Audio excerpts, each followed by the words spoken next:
Olá, eu sou a Roberta Matias, esse é mais um Apostila Convida. Meu nome é Jorge Cruz. Eu pensei que você já ia emendar, Depois eu entendeu? corto, depois eu corto. Depois começa de novo. Pensei que você ia emendar direto. Mas hoje a gente está aqui sem serpentina, mas com muita alegria recebendo o professor Edson Farias para falar sobre alguns filmes de carnaval, né? A gente se embrenhou nessa temática, que não é muito a nossa especialidade, mas vocês podem ver pela caracterização aqui que eu tenho algumas coisas aí, né? Sim. Aí depois a gente fala sobre os filmes, que obviamente um deles me despertou especial interesse por um motivo óbvio, mas o professor Edson Farias, ele é mestre em Sociologia pela Unicamp e doutor em Ciências Sociais pela mesma instituição, fez pós-doutoramento no Colégio de México, e ele é professor adjunto do programa de pós-graduação da Sociologia da UNB. Além disso, ele coordena um grupo de pesquisa, o CMD, que é o Grupo de Cultura, Memória e Desenvolvimento, e esse grupo tem uma revista, né, que sai com uma certa periodicidade. Vocês podem procurar a página, possivelmente a gente vai colocar aqui o link aqui embaixo. O professor Edson, ele é especialista em debates sobre a cultura popular, né, além das artes, tem essa conexão com a cultura popular, é por isso que ele está aqui, e tem um especial interesse pelo carnaval, né? Então, seja muito bem-vindo ao nosso espaço virtual, professor Edson. E aí eu queria, na verdade, fazer uma brincadeira com vocês dois, que já que o carnaval não vai poder acontecer na vida real, eu estou trazendo ele para casa de alguma maneira, né? Então, queria perguntar aos dois a escola de coração e o melhor carnaval da vida. Nossa. Antes da gente começar aqui. Quem começa? Você, nosso convidado. Tá, então deixa, gente, bom dia, né? Porque nesse momento são 10 horas e 8 minutos dessa semana pré-carnavalesca de um carnaval que não vai acontecer, né? Eu tô até de preto, assim, expressando o meu luto, né? Por essa ausência do carnaval. De fato, eu sou apaixonado pelo carnaval. E é curioso que eu não venho de uma família carnavalesca, pelo contrário, uma família pouco interessada em carnaval. Uma parte da minha família, que eu tenho dentro da minha casa, minha mãe é batista, né? Então o carnaval nunca foi muito bem visto, mas desde criança a imagem, né, de um bate-bola ficou tatuada na minha retina, né? E então, desse bate-bola, né, dessa projeção fantasiosa, né, que se faz de alguns dias uma eternidade, né, eu nunca mais consegui me afastar. Eu sou natural, né, da Baixada Fluminense, mais especificamente do município de... À época era o município de Nova Iguaçu, hoje é o município de Mesquita, que fica ao lado do município de Nilópolis. E a rua que eu nasci é a continuação da rua da Beija-Flor, de Nilópolis. Eu sou torcedor da Beija-Flor de Nilópolis, sim, primeiro por essa questão gentílica, digamos assim, né? De ser nativo dessa região do estado do Rio de Janeiro. Bom, e depois não, depois por convivência, por proximidade, por interesse, eu me tornei, sim, um torcedor da Soberana, como a gente chama aqui, né? A deusa da passarela. Mas gosto de escola de samba de um modo geral, né? Acho legal isso das escolas de samba, pelo menos aqui no Rio de Janeiro, é que gostar de uma escola não significa que você detesta outras, né? Nesse sentido é diferente do futebol, né? Não há essa rivalidade levada ao ponto de nos tornarmos inimigos, né? De quem torce e das outras agremiações, muito pelo contrário, né? Rola um desejo muito grande de que todas se deem bem, que tudo dê certo. Então, acho isso uma mensagem bonita do carnaval. Bom, quanto a um carnaval da vida, eu fiquei pensando aqui, mas de fato existe um momento especial. Em 2001, foi quando em janeiro de 2001, eu defendi o meu doutorado, né? Na Unicamp. E quem já passou por essa experiência desse parto, sabe o que ele deixa muitas das vezes como um saldo, que é uma espécie assim de buraco, né? Um buraco profundo, é como se alguma coisa fosse retirada da sua vida e você não sabe muito bem como vai repor aquilo, né? É uma falta abissal. Desculpa aí pela pseudo-imagem lacaniana, mas é uma espécie de falta abissal. E foi assim que aconteceu comigo. Houve a defesa da tese, eu na época já era professor na Universidade Federal da Bahia, aí voltei para Salvador para dar aula, por conta de greves que haviam ocorrido, as aulas se estenderam, né, pelo verão e pelo que deveria ser as férias. Então, aí acabou o semestre e eu vim para o Rio para passar o carnaval. E passar o carnaval para mim, depois de um determinado momento da vida, significou ir para o Sambódromo ver os desfiles. E aí eu fui ver os desfiles, né? Era segunda-feira, passagem, né, da madrugada para o raiar do dia, e estava exatamente a Beija-Flor de Nilópolis entrando na passarela, um enredo denominado Agotime, né? Uma narrativa sobre uma rainha africana que fora escravizada, e veio para o Brasil, né?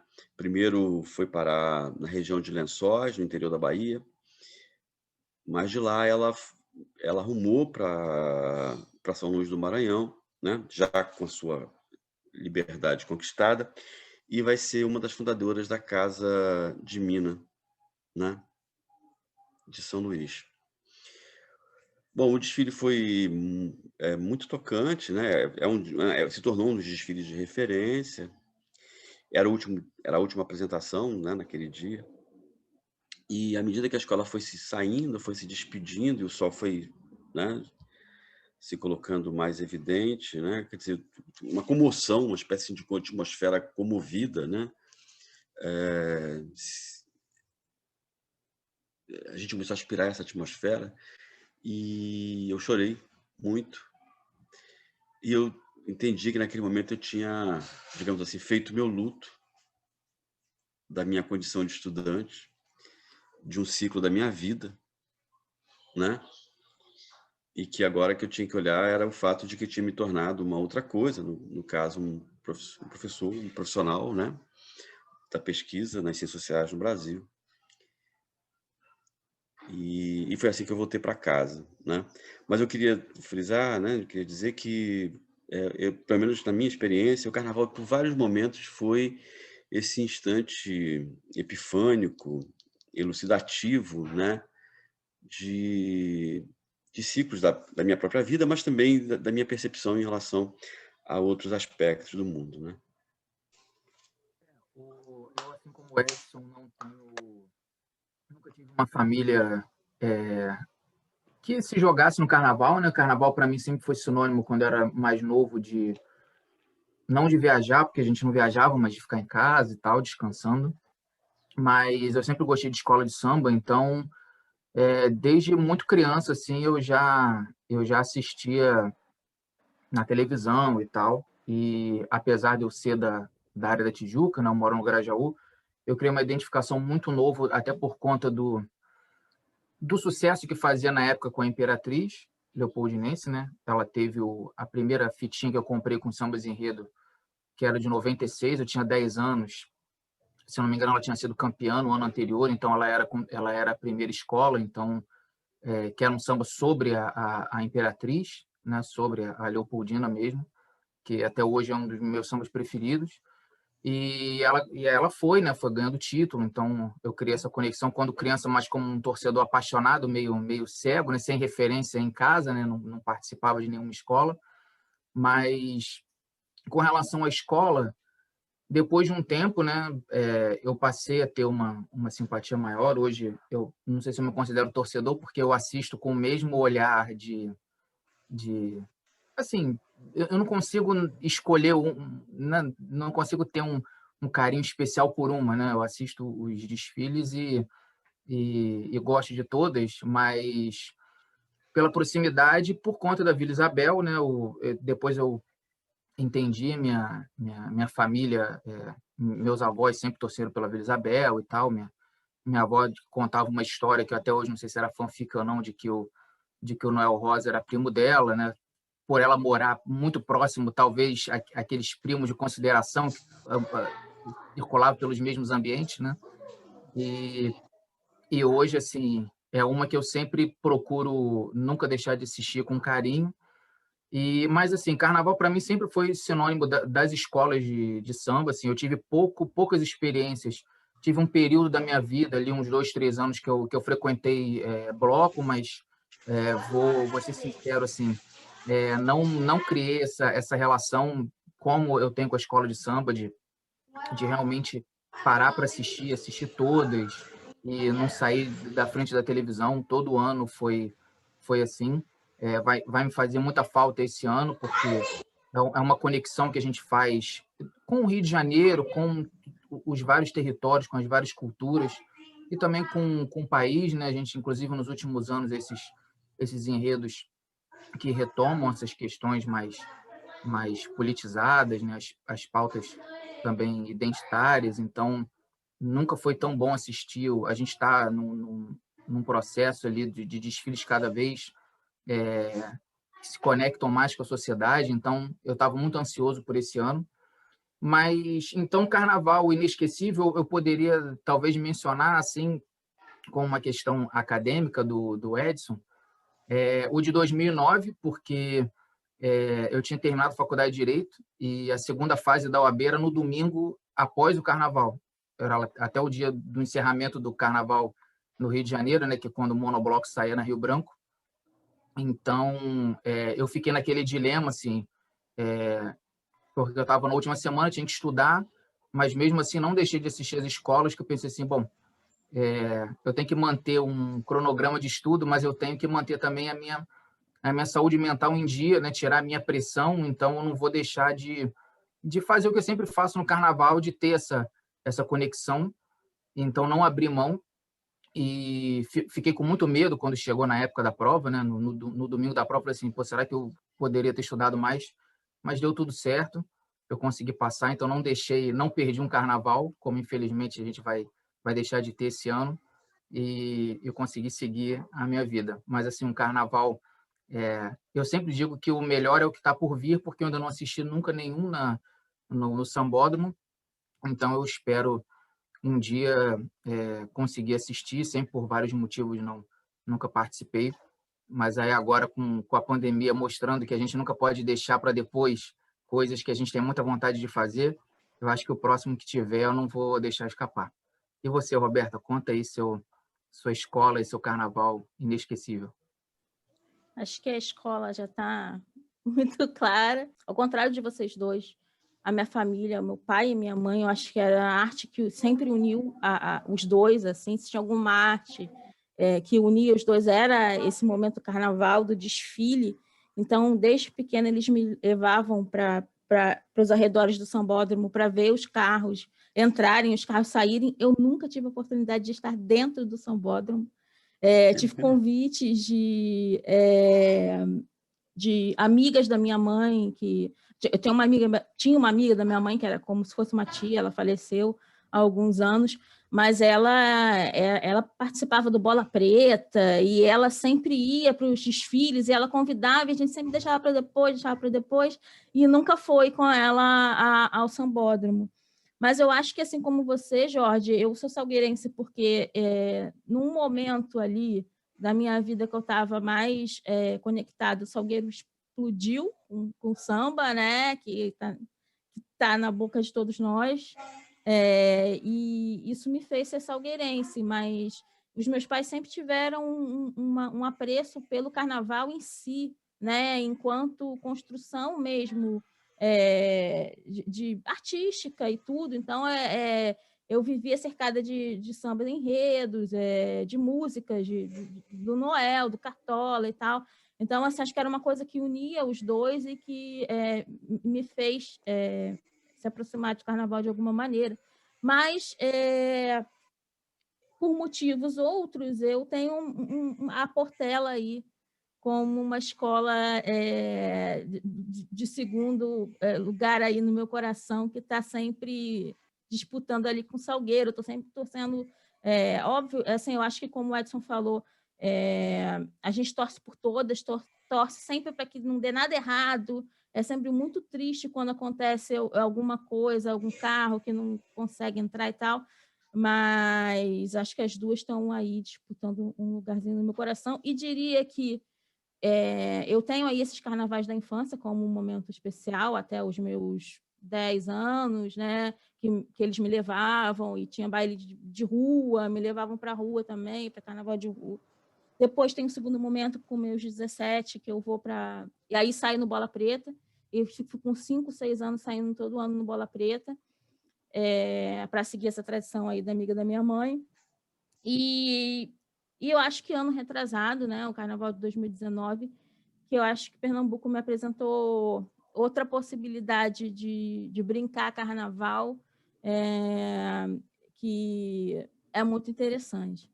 Mas, bom, Edson, vamos para a parte cinematográfica. Você apresentou alguns filmes, né, para a gente ver e para a gente discutir. E acho que todos eles têm uma característica central que falam de personagens fundamentais, né, para a constituição do carnaval carioca. Ainda o Orfeu, mesmo que seja uma mitologia recriada, né, ela está muito forte. Acho que tanto até pelo sucesso do filme, né, pela maneira como o filme cresce. Então, eu queria que você faz a gente também, com essas indicações, você fez a gente caminhar pelo carnaval, né, assim, historicamente. Eu queria saber o quão proposital foi essa sua escolha, ou o quão pessoal, de relação própria com os filmes, etc., e que você falasse um pouco das diferenças fundamentais em termos de enredo mesmo, de roteiro dos filmes e da maneira como eles são tratados, né? Bom, eu só queria acrescentar uma coisa aqui em relação ao que a gente estava falando antes sobre as escolas e o carnaval. Bom, primeiro que eu compartilho da simpatia pela Portela com você, viu, Roberta? Mas eu queria também dizer o seguinte, a relação que eu tenho com o carnaval, ela é de muita infância, né? E eu considero, eu acho que eu não estou sendo equivocado nesse sentido, que muito do caminho, né, que eu acabei percorrendo e que me levou à atividade acadêmica, né, intelectual, é ligado à minha relação com os desfiles de escola de samba. Eu vi um primeiro desfile de escola de samba, eu tinha ver pela televisão, né, ele inteiro, eu tinha 10 anos de idade. E o interesse que me despertou, né, nos desfiles era exatamente a dimensão artística, dramática, dramatúrgica, né? O exercício intelectual que está depositado na realização desse gênero de cultura, de arte e cultura, né? Muito específico, muito original aqui do Rio de Janeiro, que ganhou uma extensão para o país e para fora do país, né? Então, eu penso que quando a gente fala de cinema e carnaval, pela mediação aqui na minha fala, muito por conta do desfile das escolas de samba, nós estamos falando, na verdade, de modos distintos, mas afins de produção de sentido, né? Então, sob esse ponto de vista, essas materialidades cígnicas, né, embora elas sejam diferentes, elas têm uma comunhão, né? E essa comunhão diz respeito ao ao modo como elas estão empenhadas na produção de sentido, né? Eu acho que a gente nunca pode perder de vista isso, né? E no caso do desfile da escola de samba, eu acho que essa produção de sentido, a ênfase nela é muito mais forte do que em outras práticas carnavalescas. Não dizer que se não tenha produção de sentido em outras práticas carnavalescas, e também não estou desmerecendo outras práticas carnavalescas, estou dizendo que no caso do desfile da escola de samba, a ideia de um teatro deambulante de rua, né, se coloca, né, primeiro, em conexão vários modos de fazer artísticos que ali são ressignificados. Então, as artes plásticas, as artes visuais, né, a música, né, seja música enquanto canto, seja música enquanto instrumentalidade percussiva, né, se conjugam, né, se conjugam e se conflituam também dentro da passeata carnavalesca das escolas de samba. E o interessante, então, é quando a gente fala então, dessa relação de cinema e desfile de carnaval, né, é como, portanto, né, esse traço plurissemiótico do desfile de carnaval, ele dialoga, ele incita, né, e ele propõe questões ao próprio cinema, né? Então, eu acho que a gente tem que... É um ponto importante para a gente também pensar nessa relação. Bom, os filmes que eu escolhi, eles têm a ver, sim, com uma pauta. É porque exatamente agora, eu estou desenvolvendo, junto ao CNPq, uma pesquisa sobre o popular no audiovisual brasileiro, né? Bom, eu não estou sendo original ao dizer isso, né? Mas o popular é um traço fundamental, temático, né? É uma problematização muito importante no desenvolvimento do audiovisual brasileiro, né? E sob esse ponto de vista, o carnaval é um tema recorrente, né? Com muitas apropriações, com muitas reelaborações dentro, né, da história sociocultural do audiovisual no Brasil, né?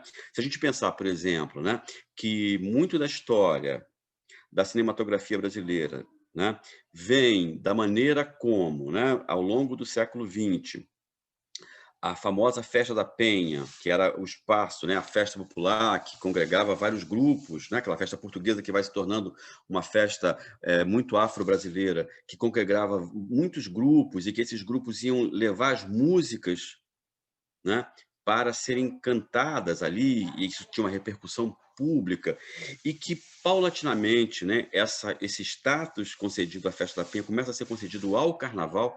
Quer dizer, o Carnaval, que vai deixando de ser uma festa muito segmentada, né, embora haja uma estratificação dentro dela, mas ela deixa de ser uma festa de determinados locais para se tornar uma festa de reunião pública de grandes dimensões. E é nesse espaço, então, que você vai levar essa produção musical popular que o Rio de Janeiro começa a ter em grande volume. Ora, se a gente pensar que essa produção ela vai permitir vários entrecruzamentos, né, nesse âmbito do entretenimento mundano que está se expandindo, por exemplo, com o teatro musicado, o teatro de revista, né, com o aparecimento dos cafés-concertos, né, dos chopes dançantes, né, com a propagação das casas de partitura primeiro, depois com o desenvolvimento das casas de gravação fonográfica, mais tarde o aparecimento do rádio, né, das emissoras de rádio, sobretudo das emissoras comerciais, né, e aí também o aparecimento das várias versões do cinema, até aparecerem as empresas, né, voltadas para a produção cinematográfica. Ora, dessa conjugação, né, de trajetórias, se a gente fosse fazer uma arqueologia aqui muito sumária e imprecisa do cinema no Brasil, a gente vai lembrar que um dos momentos fundantes de um cinema brasileiro é exatamente as chanchadas. As chanchadas que levam, né, todo o clima carnavalesco do teatro de revista e de espetáculos, por exemplo, que eram realizados no Cassino da Urca, né, em outros cassinos, para as telas cinematográficas, né? Então, a música de carnaval, o cenário lúdico e lúbrico do carnaval é uma parte decisiva da história do cinema brasileiro e, claro, é um capítulo importante do modo como a gente conta a história do audiovisual brasileiro, considerando aí a participação do popular, né? Eu acho que ninguém mais do que a figura de Grande Otelo para digamos assim, se definir por essa representatividade do popular na história do cinema brasileiro. Acho que para começo de conversa, esse é o pano de fundo, né, dessa escolha que eu fiz. O primeiro filme, né, o Orfeu do Carnaval,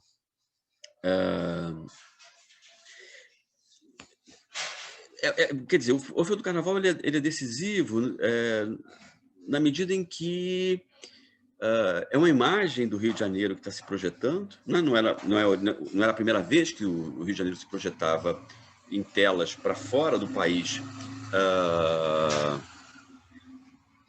mas é um Rio de Janeiro muito específico em relação àquilo que aparecia antes, né? A gente tem que lembrar que o Orfeu do Carnaval é inspirado, né? Ele é baseado numa peça do Vinícius de Moraes, né, o Orfeu da Conceição, que é apresentado no Teatro Municipal, se não estou enganado, em 1954, né? Peça que, na época, gerou muitas polêmicas, né? Porque você tinha quem representou, quem encenou a peça foi o TEM, né? O grupo do Teatro Experimental Negro, do Abdias do Nascimento. Quem encabeçava o elenco era o Haroldo Costa, né? E você tinha Ruth de Souza, né? Quer dizer, era uma pleiade, né? E tem algo engenhoso na trama do Orfeu da Conceição, que, de alguma forma, repercutia aquilo que começa a aparecer no mundo de língua francesa, que é a chamada negritude, né? Quer dizer, esse olhar para a presença negra na humanidade, né? Não apenas como o ponto de partida da humanidade, mas que contribuição decisiva essa presença negra traz, que é exatamente essa dimensão da corporalidade, né? Esse aspecto que é simultaneamente apolíneo e dionisíaco, que depois vai gerar muitas discussões, eu não vou entrar aqui nesse mérito. Então, muito inspirado, né, nisso que o Vinícius tem acesso, ele vai pensar, então, e vai elaborar o texto do Orfeu da Conceição, que então, ele transporta para uma favela carioca, nas condições de uma favela carioca ali, né, daquela passagem do século XX, a tragédia de Orfeu, né? Esse filho de Apolo, né, que com a sua harpa era capaz de encantar a natureza, né? No caso da peça, você não tem o Orfeu com a harpa, mas você tem um compositor do morro, de uma escola de samba, né? Que se torna um grande encantador, né? E ele se apaixona por Eurídice, né? Mas a Moira, né, o destino já estabelecido, impõe a eles uma separação brutal com a morte, né, de Eurídice. E ele tenta, então, né, reencontrar a amada, recorre à memória, né, no caso da peça, a deusa Mnemosyne, né, e reencontrar sua amada a partir das 7 artes. Ele vai tentar voltar vai até o Hades na busca da sua amada, mas tudo se dá em vão, né? Porque ela já se foi, ela já morreu. E ele acaba, então, consumando, né, a sua desgraça, porque a sua amante a sua ex-antiga amante, né? Mira-se traída, ela, junto com o bloco das bacantes, né? Ela o empurra para o abismo. No caso da peça, né? Ele cai do alto do morro. E no filme, né? Do Marcel Camus, ele cai de cima do morro, tendo ao fundo aquela paisagem, né, paradisíaca da Baía de Guanabara, né, do Pão de Açúcar. E enquanto ele morre, né, pequenos meninos começam a cantar, né? Quer dizer, não é uma imagem pessimista, é uma imagem otimista de Brasil que está sendo lançado, né? Quer dizer, de uma favela, de um cenário de pobreza, né? De muita carência socioeconômica, de abandono pelo Estado, né? De muitas trajetórias de sofrimento, né? E dor. A voz que se levanta é uma voz musical, né? Que é a voz da bossa nova. A gente tem que lembrar que a trilha sonora do filme é feita, né, por ícones da bossa nova, como Tom Jobim, como Bonfá, né? E a voz que se levanta, né, ali é uma voz de crianças, né, negras da favela, e elas cantam e sorriem, o sol está nascendo, né? Então o Brasil brilhará, o Brasil é o país do futuro, né? Então,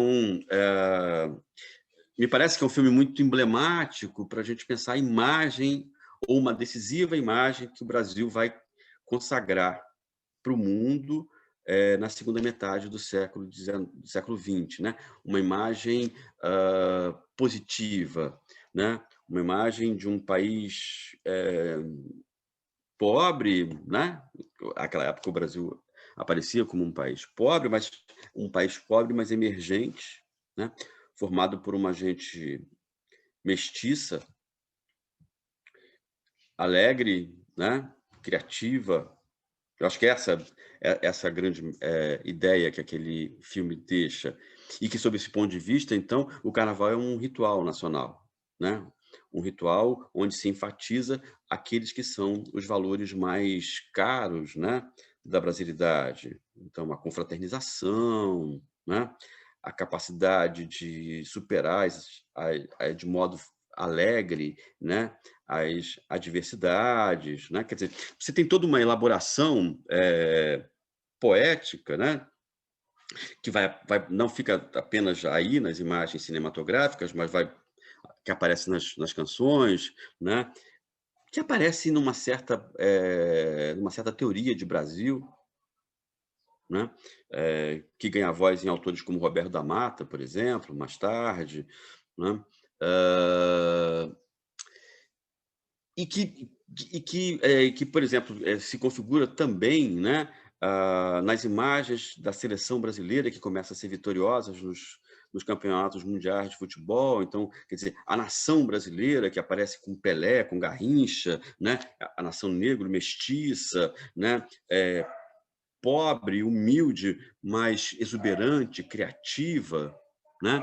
Então, de alguma forma, somos, enquanto povo, né, composta de Apolos, né, daqueles que sabem gerar a mais encantadora das plasticidades, né? E é interessante observar que, se a gente volta para uma certa crônica que se faz do futebol brasileiro no final dos anos 40, que se estende, sobretudo Nelson Rodrigues, ele começa a trazer essas comparações entre o jogador brasileiro, né, e esses personagens míticos da antiguidade grega, né? Em todos eles, o que se exalta, então, é o popular, né? Então, da onde o Brasil retira as energias, né, para se erguer como uma grande nação, eu tiro do popular. Bom, Edson, primeiro eu queria dizer que eu fiquei muito feliz quando eu vi Orfeu. Eu imaginava que você iria escolher, iria estar entre os filmes da lista, porque é um filme né, emblemático. Eu acho que ele marca aí uma época do cinema. Eu conversei bastante com o Jorge sobre isso. A gente, aliás, né, para quem acompanha aí a apostila, a gente vai lançar textos sobre os filmes que estão sendo debatidos aqui. E eu, particularmente, tenho algumas obsessões. E Orfeu, a mitologia do Orfeu é uma delas, né? Ela vem primeiro com o Marlon Brando, lá na minha experiência anterior com o cinema, e depois eu tenho um contato com a obra do Tennessee Williams, né? E aí eu vou depois o poema em quadrinhos do Dino Buzzati. Então, assim, é uma mitologia que ela vai ganhando espaço na minha vida de maneiras diferentes, mas eu acho que, particularmente, essa adaptação francesa, né? A gente está falando... Eu lembrei bastante e vou citá-la somente porque você conhece a obra dela, da tese da Bianca Freire, dos filmes, né? De Hollywood sobre o Rio, que, de alguma maneira, ampliam a visão, fazem uma visão do Rio, mas levam uma visão também do que é o Brasil. A gente está conversando ontem com o Jorge que existe uma câmera exploratória, né, no Orfeu, né, uma câmera que está chegando, que está meio que assim, quase em alguns momentos documental, né? Ela chega quase a beirar o documental justamente por esse, olha como é e tal. Mas concordo com você, o que me deixava sempre, e deixa ainda, muito mobilizada na obra do Orfeu, é justamente porque ele comete a única falha que ele não poderia cometer, né? Aquele lapso ali de momento que faz com que tudo vire ruína, vire pó, né?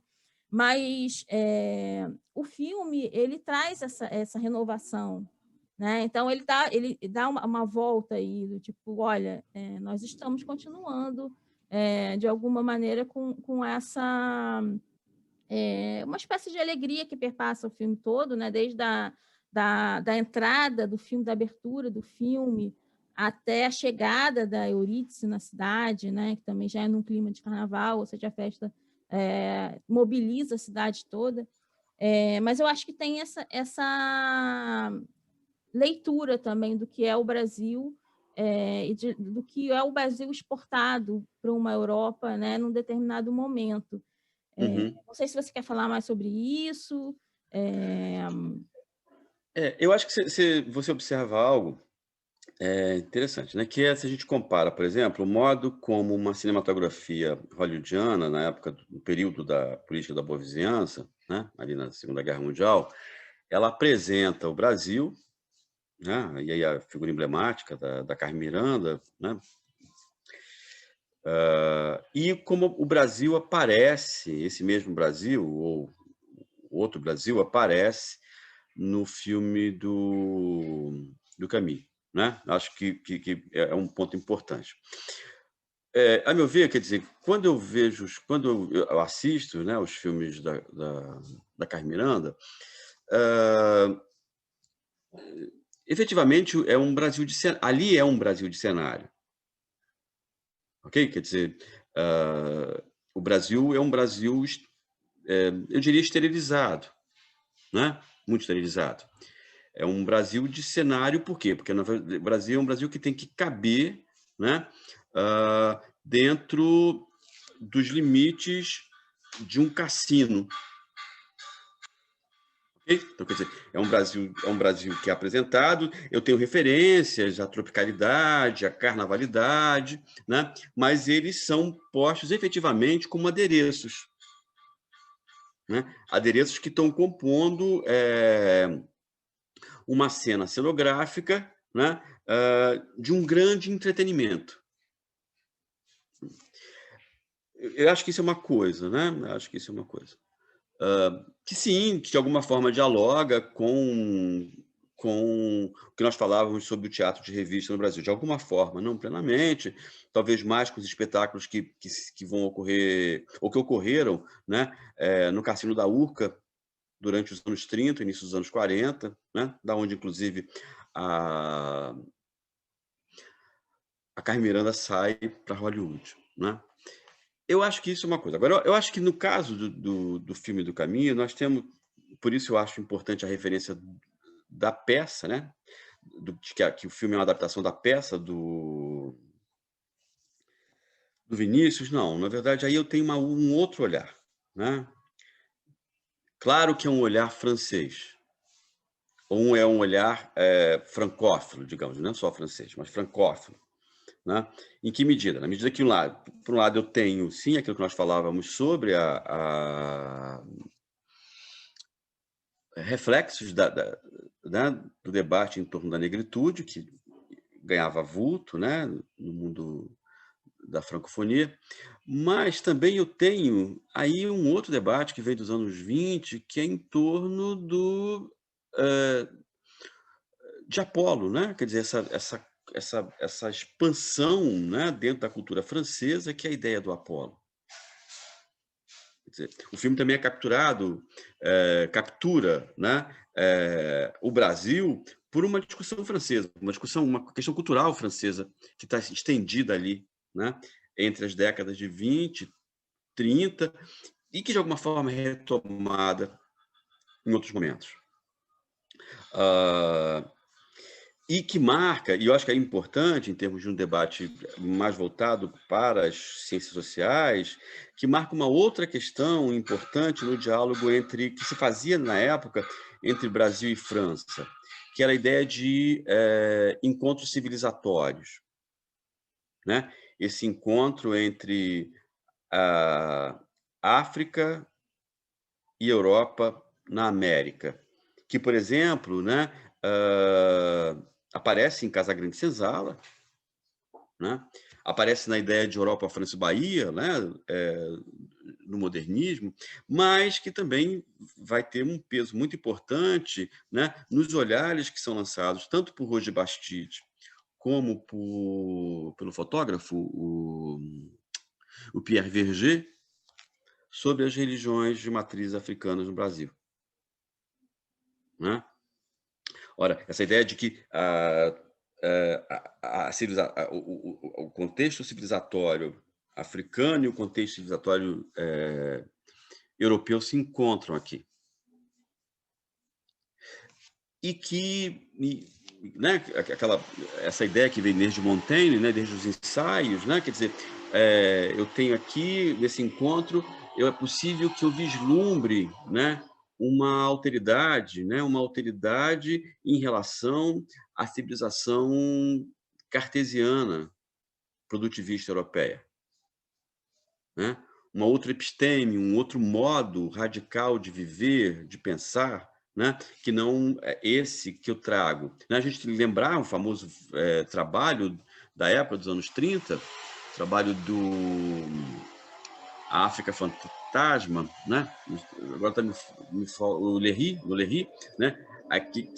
Que marca, né, uma missão etnográfica feita a partir de Paris para Dakar, em que o Lery, que era simultaneamente antropólogo, poeta surrealista, interessado na psicanálise, um leitor do Freud, ele vai à África em busca de uma alteridade, encontrar esse radicalmente outro, né? Encontrar esse radicalmente outro. E vai descrevendo, né, esse trajeto no seu diário de campo, até que ele chega à África e se decepciona não com a África, mas com a sua incapacidade de superar, né, o seu ponto de partida europeu. Que é muito também da justificativa que traz o Verger para o Brasil, a justificativa que o próprio Bastide encontra, uma espécie de neorromantismo. Né? Eu acho que o filme do Camus tem muito isso que você fala desse olhar pré-escutador. Né? Ele busca uma alteridade. Tanto que uma das críticas que vai se fazer ao filme na época, né, era exatamente que o filme conferia um traço de exotismo ao negro, né, e ao espaço da favela brasileira, perdendo de vista a dimensão da desigualdade social, a questão propriamente do recorte de classe. Né? Eu acho que a gente vai... Na verdade, eu entro em alguma dessas questões no artigo, por isso que eu te provoquei, né? Eu falo um pouco sobre o Lévi-Strauss e falo um pouco até sobre Verger, né? Porque eu acho que é um momento no qual a França está olhando para o Brasil de uma maneira muito intensa, inclusive na figura do Verger, vindo efetivamente criar laços, e o próprio Marcel também, ele cria laços com o Brasil, ele tem outros filmes que versam o Brasil, acaba no casamento com uma brasileira, né? Então, assim, eu acho que tem um certo olhar e um certo... mas é também eu acho que passa por essa possibilidade de criação que você apresenta, né? Uma outra possibilidade de criar e de olhar o mundo que está sendo ali...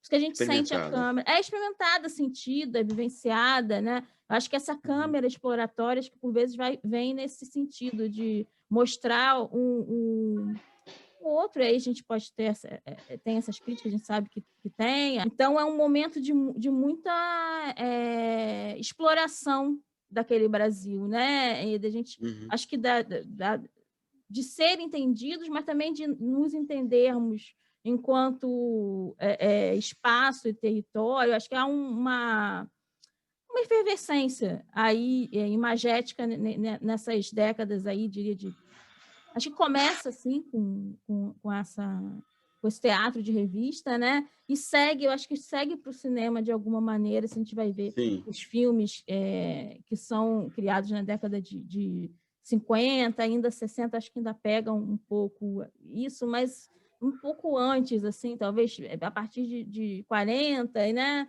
Acho que tem aí um espaço. Mas eu acho também, Roberta, que tem outros aspectos que a gente tem que considerar. Por exemplo, se você pensa a presença da missão francesa, artística francesa, no Brasil do início do século XIX, né? Em especial uma figura como Debré, e a ideia, mais tarde, como o romantismo brasileiro, né, se faz a partir de franceses, de brasileiros na França, e o modo como se dialoga com a ideia do tableau bleu, né? Eu acho que a gente não pode perder de vista, então, portanto, que as mediações, sim, são mediações com a contemporaneidade sociopolítica, econômica, mas a gente tem que pensar que isso se faz também a partir, né, de diálogos, de mediações por dentro, né, das tramas artísticas culturais, o modo como são feitas retomadas. Há uma memória, né, da relação França-Brasil, eu digo uma memória artística, uma memória intelectual, né? E sob esse ponto de vista, o filme, né, o filme do Marcel Camus, ele também é uma atualização, né, de um conjunto de lembranças, por exemplo, das pinturas do Debré, né? Como aquele cotidiano que o Debré traz, né? Só que ali é no horizontal, né? Ainda, porque a cidade era menor, as favelas como a gente conhece hoje não existiam, né? Quem ocupava as encostas eram os segmentos mais abastados. Então, o que a gente vai ter ali na passada década de 50 e 60 é outra coisa, quer dizer, essa redefinição topológica, em que o espaço do morro se torna fundamentalmente um espaço dos precarizados, dos pobres, né? Mas também se dá uma dimensão aí mítica a esse morro que a própria música popular no Brasil vem construindo, né? Eu acho, então, interessante observar como esses vários pontos eles vão sendo amarrados, né? Quer dizer, vão sendo nos muitos diálogos que vão se tecendo nesses mais de 100 anos, digamos assim, em que se intensificam relações entre Brasil e França do ponto de vista cultural, e que estão ali no filme, né? Quer dizer, eu tenho uma carga sígnica, né? Muito intensa, composta de muitas camadas, né? Na construção do que são as mensagens, né? De como vai aparecer esse Brasil mítico, negro-africano, né? Ritualizado pela festa profana do carnaval.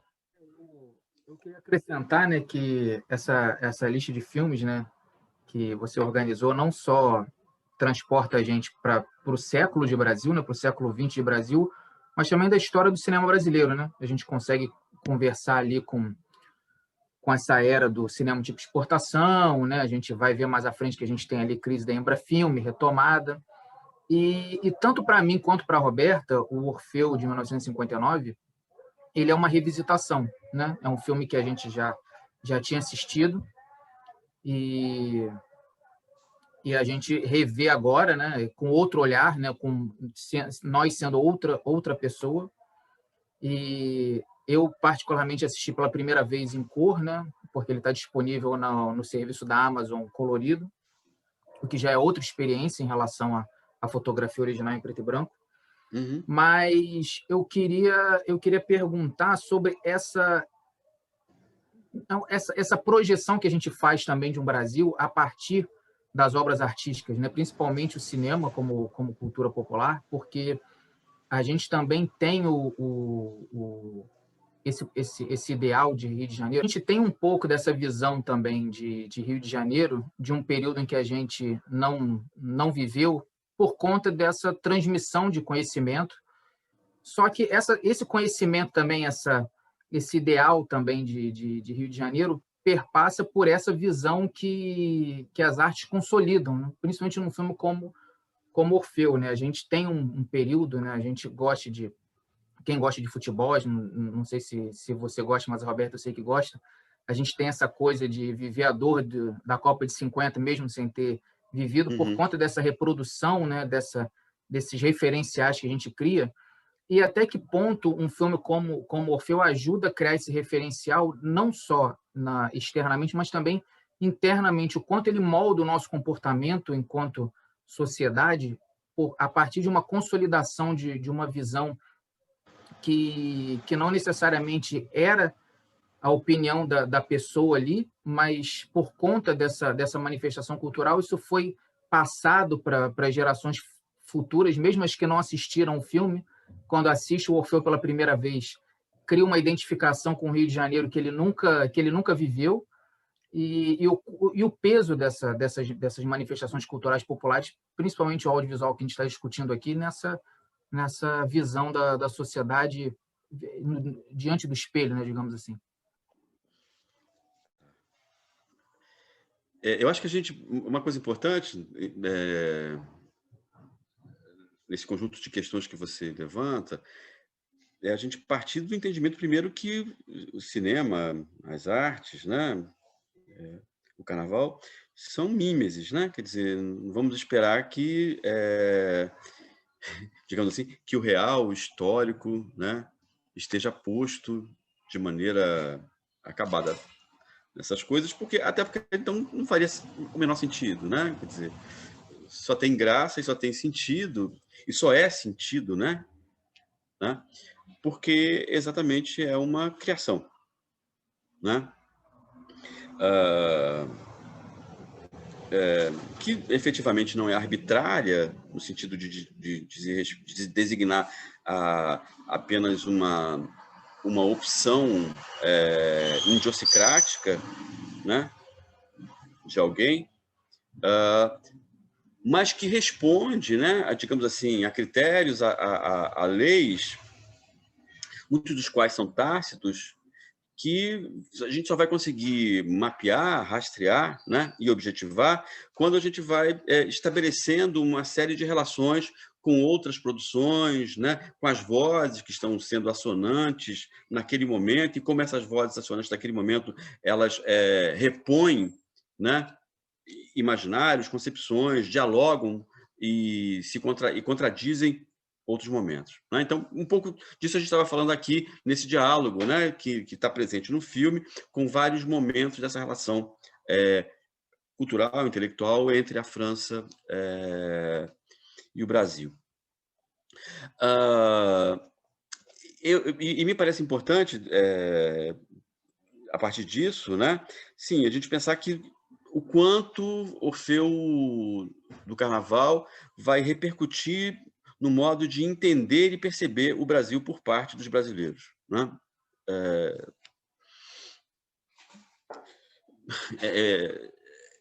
Eu acho que primeiro, aí é uma questão que eu me pergunto, né? Primeiro é o seguinte, qual do ponto de vista quantitativo, vou ser mais específico, quantitativamente, né?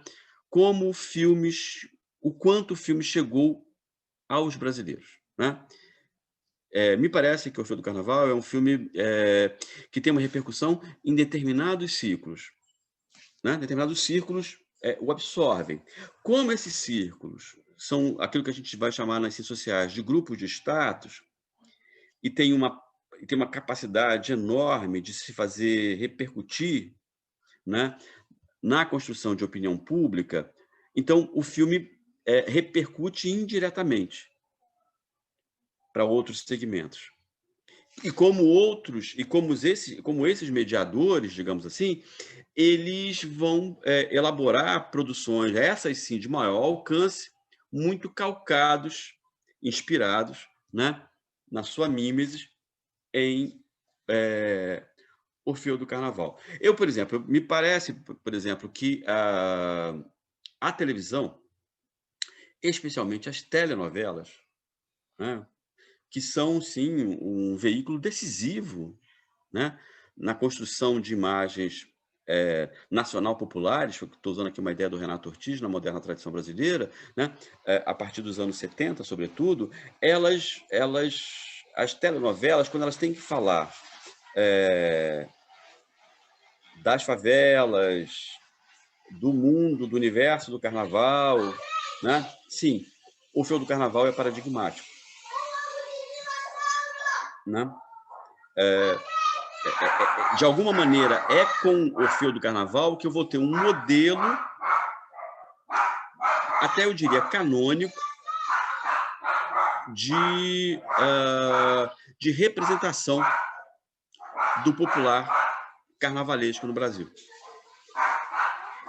E se a gente observar, são muitas as telenovelas, inclusive você tem um exemplo recente, que foi a telenovela Bom Sucesso, né? Foi que teve bons índices de audiência, boa crítica, né? Você tem um personagem, uma menina loira, uma personagem loira, né? Que se divide entre o amor de dois homens, né? Um branco, né? Filho de um editor rico, né? Morador da Zona Sul da cidade do Rio de Janeiro, e você tem o outro, que é um rapaz pobre, e não é um compositor, mas é um ritmista de uma escola de samba. E essa moça, né, que é interpretada pela Grazi... Eu sempre esqueço o sobrenome. Grazi Massaferro. Ela vai trabalhar... Ela é uma costureira, né? É uma costureira, inclusive uma costureira que atua em barracão de escola de samba, mas que vai trabalhar como cuidadora do pai do rapaz rico, que tem uma doença incurável.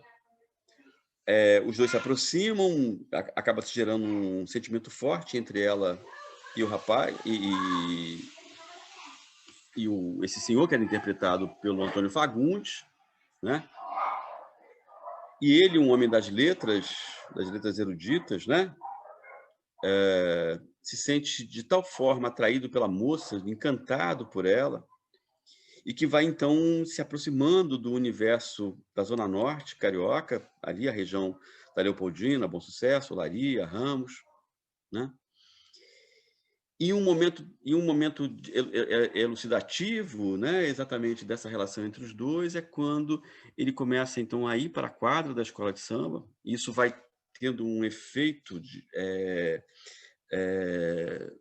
benfazejo na vida dele, né? De certa forma, ele não vai curar da doença, mas a alma dele começa a encontrar um conforto, e tudo se resolve, de alguma forma, no momento que ele passa com ela pela pista do sambódromo, né? Então, ele recebe a carga emotiva da festa popular, e ele pode, então, morrer. em paz. Ora, é uma elaboração completamente mítica, né? E mítica no sentido aqui levi-straussiano, porque é uma fala que auto se refere, e ela, como ela auto se refere, ela é capaz de superar contradições. Todas as contradições foram superadas aí. As contradições de classe, geoespaciais, as contradições étnico-raciais, as contradições culturais, né? Então, digamos assim, toda a componente, toda a arquitetura cosmológica, né, desse espaço de alteridade transformador que nos conduz, então, para um outro portal, um portal que avança para além dessa vida cotidiana, mesquinha, degradada, departamentalizada, morosa, né? Aparece, então, né, nessa presença dessa festa carnavalesca que dura 3 dias e que dela surge uma espécie de fada madrinha, né, que salva, então, esse rico, né, do que foi a tragédia, né? A tragédia da sua vida, de ter sido uma pessoa que nunca se voltou para os entes que ama, só se dedicou ao trabalho, perdeu a oportunidade de ser feliz ao longo da vida, e ali, né, naquele desfecho, então, aparece aquela moça que o leva para o subúrbio, para a periferia, né, onde está o carnaval, e no carnaval ele tem esse seu último reencontro com a felicidade. Isso é muito Orfeu do Carnaval. Eu acho... bom, essa foi uma novela, uma das novelas contemporâneas que eu acompanhei de perto por conta do meu tema de pesquisa, né, e tudo. Mas, assim, e foi uma das novelas que eu acho que uma das últimas que obteve realmente mais sucesso de audiência, né? Acho que não por acaso, porque eu acho que tem aí essa lógica que você implementou, mas eu acho que tem uma outra questão, eu vou só deixar isso na tua cabeça, mas depois, para a gente poder, eu vou pular para o último filme para voltar, para depois você voltar na sequência, nessa nossa viagem histórica aí pelos filmes de carnaval, que é a questão do rito de passagem, né? Como aquele momento ali faz com que ele possa se entregar a um outro tipo de morte, né? Ou de renascimento, e aí cada um lê da maneira como quiser. Mas eu fiquei pensando muito no 30, né? Porque o 30 ele fala justamente do primeiro carnaval do Joãozinho enquanto carnavalesco solo, né? Assim, como o grande carnavalesco da escola. E ele pode ser entendido sobre os padrões de quem está pensando aqui o cinema, o roteiro, etc., ou como o início da jornada do herói, ou como o fim da jornada do herói, né? Dependendo de como você pensa. Sim, claro. a história do Joãozinho. Vou falar como espectador, né? Como espectador, torcedor da Beija-Flor, e que começou a torcer pela Beija, que conheceu o Carnaval e torceu a Beija-Flor. Conheceu o Carnaval e se tornou torcedor da Beija-Flor quando o Joãozinho 30 aconteceu como carnavalesco da Beija-Flor. 30 eu acho uma boa ideia, mas que não gerou um bom filme, né? Eu estou à espera ainda de um bom filme sobre o Joãozinho 30. Né? Eu acho que é um momento desperdiçado, né? A presença do Matheus na Xangai era uma promessa, mas de um filme que fica a dever muito sobre vários pontos de vista, né? No sentido de apresentar esse personagem muito rico, né? Que é o Joãozinho 30. Eu gostaria de deixar esse registro, né? Quer dizer, como torcedor da Beija-Flor, mas sobretudo como alguém apaixonado pelo Carnaval e que conheceu muito do Carnaval a partir daquilo que o Joãozinho 30 fazia, eu saí do cinema muito decepcionado, né? Muito decepcionado. Eu acho até porque o Joãozinho 30 ele tem, né? Acho que aí ele está mais presente no nosso imaginário, né? Porque a gente viveu o Joãozinho 30, né? Bem mais ou menos, mas e foi uma figura, ele era uma figura muito forte, né? Eu revi, porque eu também tive essa impressão, eu revi uma entrevista do Joãozinho 30 na Viva, né? Ele dando a entrevista para o Roda Viva, e eu falei, nossa, como isso está me causando tão mais impacto. Claro que eu não vou querer, a gente não vai querer reproduzir o Joãozinho, aquilo que você falou, na sua integralidade nas telas, mas eu acho que era uma figura tão forte, né? Ainda é tão forte, né, nas nossas memórias, que eu acho que é isso, a gente entra com muita expectativa, mas e acho que também isso se repete em outros filmes sobre carnaval, né? Essa frustração assim de que você pega uma figura que poderia te entregar muito mais e o resultado na tela não é, né? Não dá aquela, né? Eu acho que isso acontece um pouco também com o filme do Noel. Não sei qual é a sua percepção. Eu acho o filme bem melhor, né? Eu acho que tem soluções melhores, né? Eu acho que tem soluções bem melhores do que até porque é uma produção mais arrojada, né? Em termos inclusive de cenários, né? De criação de ambientes, de pesquisa de arte, de pesquisa de época. Eu acho o filme melhor resolvido, mas eu concordo que talvez seja um tanto quanto acanhado em relação, né, às possibilidades de retratar os diálogos e trânsitos do Noel. Fica mais sugerido do que efetivamente posto no filme, né? Então essa seria a minha maior crítica, mas eu confesso também que me sinto muito mais atendido nas minhas expectativas em relação ao Noel do que o que aconteceu com o filme do Joãozinho 30, né? Porque eu acho que talvez, para a gente retomar isso aqui quando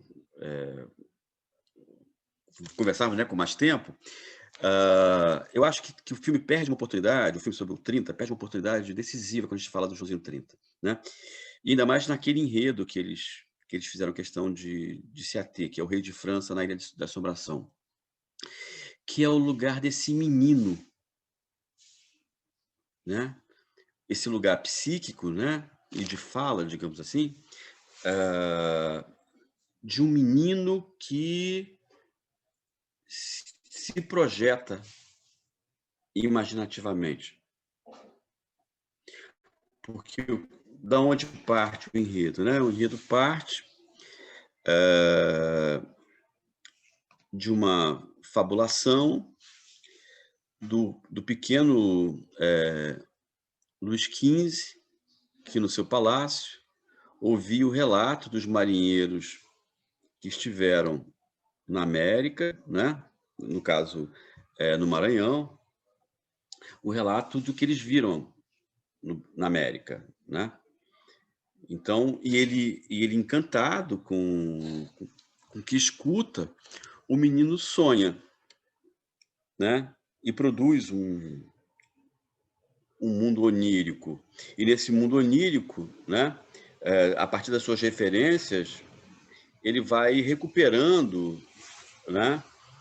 E construindo imagens do que seria esse mundo encantado do outro lado do Atlântico, né? Então no seu reino se funde, né, a copa das árvores com os imensos candelabros do Palácio Real, né? Então eu acho que esse é o traço mais decisivo quando a gente vai se voltar, e aí eu vou chegar no lugar da sua pergunta, né, o ponto decisivo da sua pergunta, que é qual é a especificidade da autoria do Joãozinho 30, né?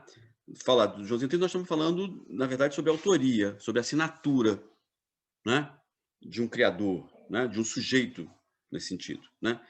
Ora, a grande contribuição que a assinatura do Joãozinho 30 traz para as artes e para a arte do carnaval em particular é como ele mobiliza a questão do onírico, né? Então, dentro de uma festa que é marcada pela fantasia, ele mobiliza a fantasia, mas ele mobiliza a fantasia sempre como um sonho, né?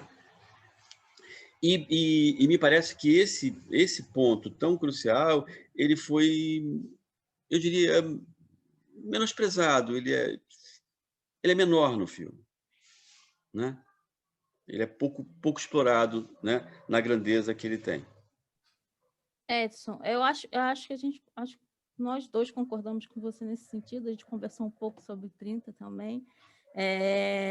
Que também existe um próprio menino, o Joãozinho, né? Assim, acho que, que poderia ter sido explorado também esse momento no qual ele está ali colocando uma série de recordações e de memórias de origem dele, né? Que são também às vezes anunciadas no filme, mas que não são muito Flashbacks muito trabalhadas. ruins. Fica ali, passa, e você, né, vai para outra sequência, e aquilo ali fica muito naquele embate ali com a escola, de decidir quem é. E eu acho que realmente o que foi o Joãozinho meio que se perde nessa profusão de outras questões ali.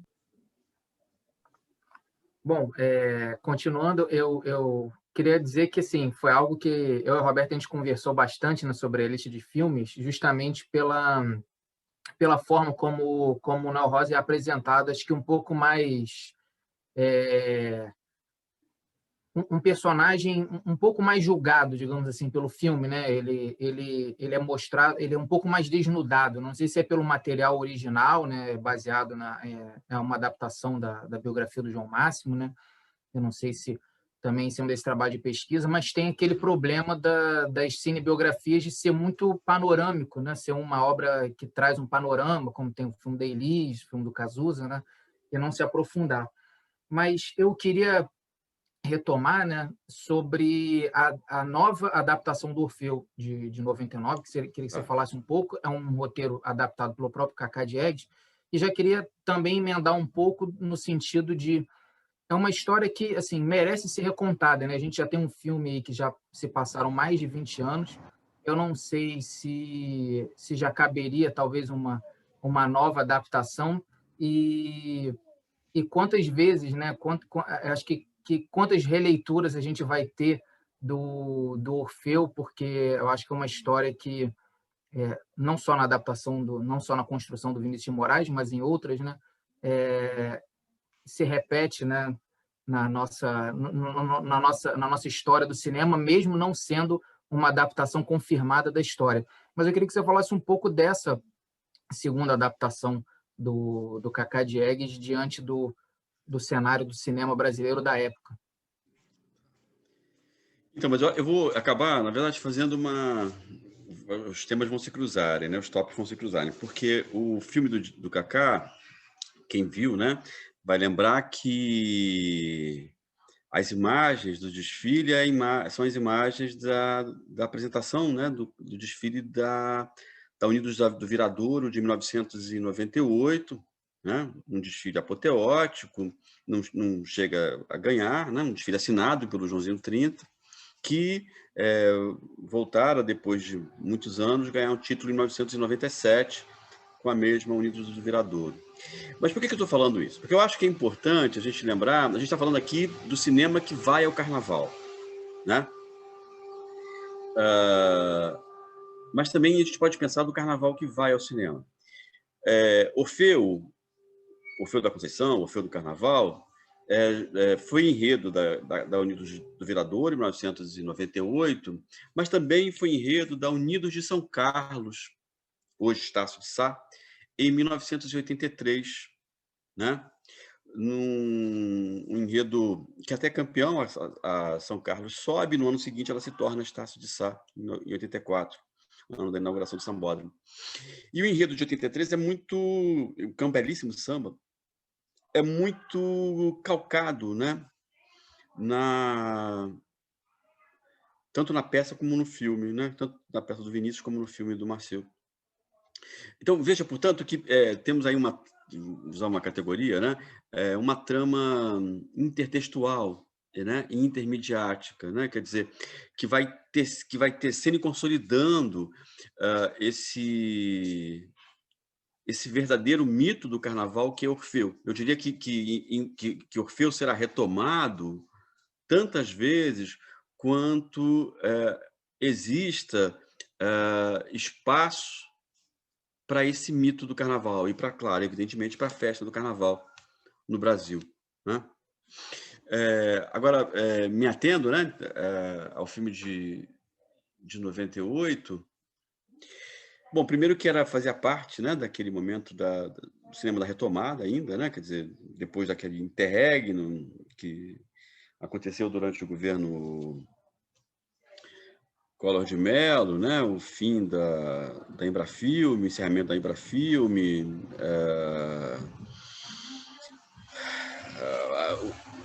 o fato de terem cessado, né, os investimentos públicos estatais, né, no cinema brasileiro, que já vinha em declínio, né, em termos de investimentos desde os anos 80.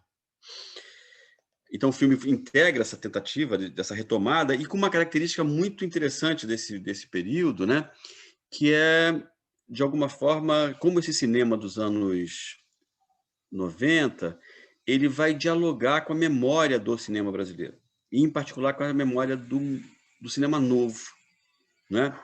No caso do Cacá Diegues, essa operação, né, ela é, digamos, mais interessante porque ele faz parte da história do cinema novo, né? Não dá para pensar Orfeu do Carnaval, a segunda versão do Orfeu do Carnaval, a segunda versão cinematográfica, sem pensar em 5 Vezes Favela,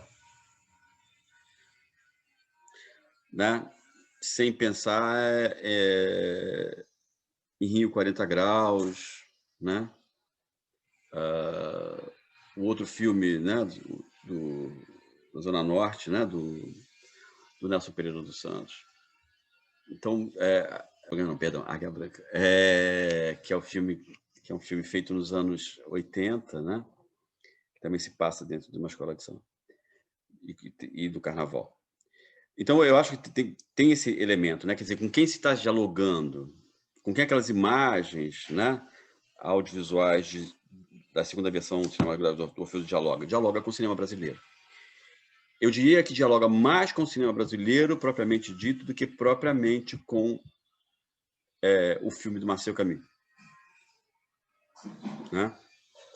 E por quê? Porque, claro que o mito do carnaval está lá, isso aí não resta dúvida nenhuma. Né? Como eu falei antes, falar do Orfeu do carnaval é falar do mito do carnaval. Então, disso não tem como não teria como se dissociar. Mas me parece que é uma outra questão, um outro aspecto importante quando a gente olha para o filme do Cacá Diegues. É a tentativa de localizar o filme e o seu cenário, né, em condições sociológicas mais precisas. Então, é a favela das contradições sociais brasileiras, contradições sociais das metrópoles brasileiras, né, em especial da cidade do Rio de Janeiro, né, da região apartada entre asfalto e morro, como essa topologia, né, do morro ela vai abrigar os pobres, mas como esse nicho se torna muito complexo, assim como as cidades e o país se torna muito complexo, e ali estão os pobres trabalhadores, mas também tem vários modos de trabalhar, e, claro, há vários gradientes de valores em disputa, né? E nisso tudo, então, eu tenho um cenário que se instaura aí pelo crime, né? O crime vinculado ao narcotráfico, né? Então, desse ponto de vista, inclusive, todo o encadeamento trágico, né, que está na peça do Vinícius e aparece no filme do Camus, ele é ressignificado, porque a tragédia, né, assim, vai se confirmar a tragédia, né, de Orfeu, mas ela vai se confirmar a partir, né, de vetores sócio-históricos relativos que se realizam no cotidiano, né? E que impera a brutalidade, a violência nas comunidades, nas pobres comunidades de favelas cariocas, já àquela altura do final da década do século XX, né? Então, eu acho que isso marca uma diferença muito grande em relação ao outro filme, né? O outro filme ele é a epopeia, digamos assim, do Orfeu que está sendo posto ali, né? No filme do Cacá Diegues, não. Né? E, nesse sentido, eu vou voltar, né, a clássicos do cinema brasileiro, né? Desse cinema modernista brasileiro dos anos 60. Quer dizer, que se inicia nos anos 50, mas vai só se afirmar nos anos 60 com o cinema novo, né? Esse filme que retoma várias narrativas míticas, né, do Brasil, mas que toma essas narrativas para construir uma alegoria sobre as mazelas do Brasil concreto, né? Eu acho que o filme do Cacá Diegues faz isso, né? Então, o Orfeu é um compositor, né, de uma escola de samba do Morro. E veja, aí eu já tenho uma série de componentes que eu não tenho no primeiro filme, né? Ele é um compositor, o compositor do Morro tem seu samba não faz sucesso apenas na comunidade, ele é um grande sucesso de público e de vendas por conta, né, da comercialização da música e da presença da música, no caso aí da mídia radiofônica, televisual, não se tinha internet ainda naquele momento, né? O desfile já é uma vitrine de visibilidade da cidade e do país, né? E já é um grande espetáculo, né? Televisionado, envolvendo uma parafernália na sua produção e na sua divulgação, né? Então, quer dizer, a sociedade, digamos, a sociedade mais ampla, ela aparece de um modo também que não aparece no primeiro filme. No primeiro filme, a sociedade mais ampla, inclusive a cidade, é um pano de fundo, né? No caso do filme do Cacá Diegues, a cidade não é um pano de fundo. A cidade, né, é um personagem decisivo do filme. A cidade com as suas contradições, né? E essas contradições são personalizadas, inclusive no personagem do Murilo Benício, que é o traficante, né?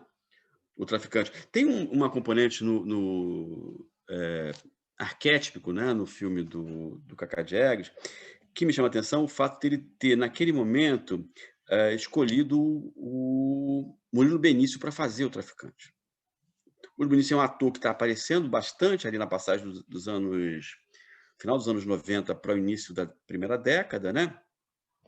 Vai culminar lá na feitura do Homem do Ano, em 2005, 2006, né?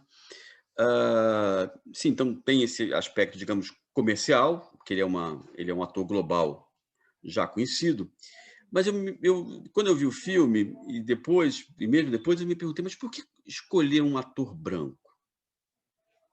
Talvez a resposta seja óbvia, né? Seja óbvia, assim, eu pretendo escapar ao estereótipo e às implicações de estigmatização racial que seria escolher um ator negro. Sem dúvida, eu acho que esse componente aparece. Mas eu acho que tem uma outra coisa interessante na presença desse ator branco fazendo o traficante da favela, né? É a própria complexidade da sociedade que aparece aí. Quer dizer,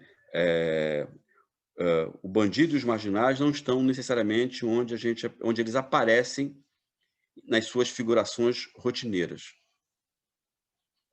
né? Os brancos, sim, os brancos também são pobres e moram em favelas, né? Mas os traficantes não necessariamente são negros, ainda que a grande maioria que morra sejam negros, né? Também acho que o filme do Cacá Diegues explora de uma maneira mais consequente, porque também não sei se essa era uma questão importante lá para o filme de 1959,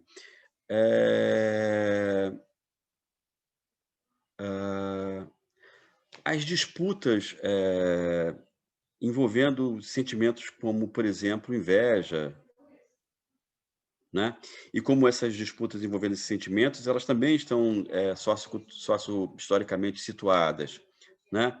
Ora, ele era o branco, né? Que nunca teve arte para fazer samba, né? Ele não vai ser sucesso, né?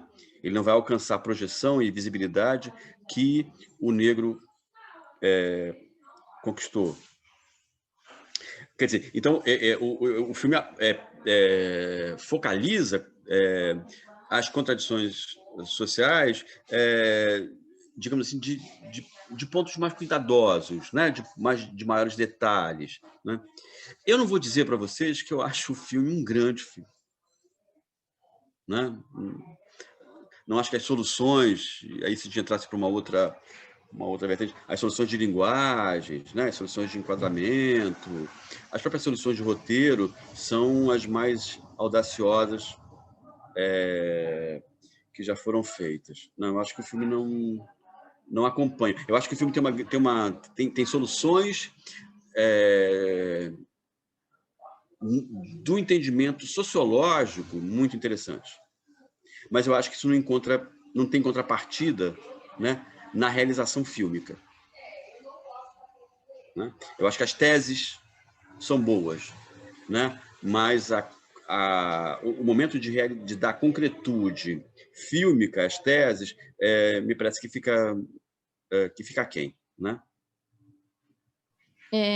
Edson, eu acho que a gente está falando aí de dois momentos, a gente já falou de uma maneira mais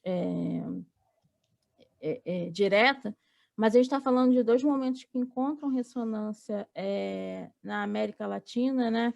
Que é esse momento de retomada e um novo cinema, né? A gente tem esses dois momentos aí colados, né? No final da década de 90, meados de década de 90 até início dos anos 2000, e aí meados de anos 2000 para frente. E aí, no meu entendimento, algumas soluções estéticas e de linguagem têm muito a ver também com esses dois momentos ali, né? A gente conversou bastante sobre isso também, eu e o Jorge, sobre esse início da retomada ali, a dificuldade, né? E também um certo gosto amargo que ainda existia ali por ter se fragmentado uma indústria que tinha tudo para continuar rodando, né? Assim, em termos tanto de elenco quanto de cabeças para pensar roteiro e diretores. Eu acho que isso deixa assim um gosto não muito agradável. Mas eu queria que você falasse um pouco sobre os outros filmes também, pensando nesses dois momentos, né, que eu acho que a gente encontra narrativamente ao longo dos filmes que você foi listando para a gente. Acho que falta aqui falar do que, Jorge? Falta falar de... A Natal da Portela é interessante justamente porque tem uma conexão com a França também, né? A Embrafilme já está em crise total, né? Se eu não me engano, ele é uma coprodução, né? Ele entra na Semana dos Realizadores da França, e a gente tem ali uma qualidade de elenco muito grande e talvez até por essa dificuldade de terem produções brasileiras na época, né? Eu não sei se isso também auxiliou nessa formação de elenco. É quase um elenco estelar ali, o Natal da Portela. Eu queria que você falasse um pouco também do filme, como história, né, e como história do cinema também, porque é um período também bem no auge da crise ali, talvez, né? É curioso, agora eu vou falar uma coisa para vocês. Eu não assisti esse filme na época, quando ele foi lançado. Eu vi o filme muito depois. Eu vi, antes de ver o filme, eu vi o desfile da Escola de Samba Tradição, né, que é uma Extensão da Portela, que se dá ali em 1984, é uma divisão em que o filho do Natal, né, o Nésio, funda uma outra escola, a Tradição, que tem uma ascensão meteórica. Em 1987, no grupo, que seria hoje o Grupo de Acesso A, ela faz um belíssimo desfile com o samba do Paulo César Pinheiro e do João Nogueira, que era sobre o Natal, o Homem do Braço Só, né? E o filme, e vocês estão lembrados que o desfile termina com, o filme termina com esse desfile, né? As imagens do filme. Então, eu vou ao filme, na verdade, pelo carnaval, né? Então, sobre esse filme, eu vejo ele sob 2 pontos de vista, né? Eu acho que ele tem muito a ver com o cinema dos anos 70, né? Para mim, ele é um filme muito dos anos 70, né? Desse filme que se volta para, no Brasil, que se volta muito para os pobres, né? Às vezes com uma certa idealização, né, do que são os pobres, de como se encara o que seria a relação entre simplicidade, autenticidade e retidão moral dos pobres, né? E que, por exemplo, vai levar a dicotomias, né? E que seria, então, de um lado, essa retidão, essa autenticidade, né, dos pobres, e de outro,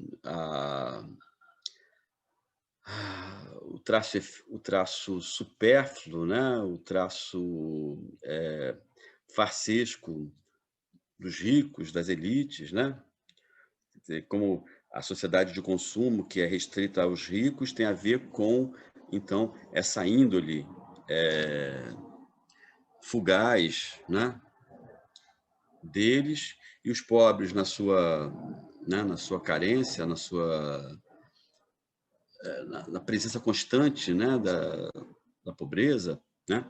Eles têm, então, um termo que se usa muito nos anos 70, que é eles têm raiz, né? Eu acho que o filme porta isso, né? O filme não fala dos ricos, né? O filme se situa muito no mundo ali do subúrbio de Madureira. Não é a Madureira dos anos 70, por exemplo, 80, né? É uma Madureira que remete lá para o início do século XX, né? E chega até um pouco depois. Então, nesse sentido, eu diria que tem, sim, um contato com o Orfeu, e também, de alguma forma, um contato com certo cinema novo, porque esse olhar investigativo, né, do universo popular. Okay? Então, eu acho que tem essa componente, né? Tem uma mitificação do personagem do Natal, né, na belíssima interpretação do Milton Gonçalves, né? Então, eu acho que tem essa componente de mitificação, né?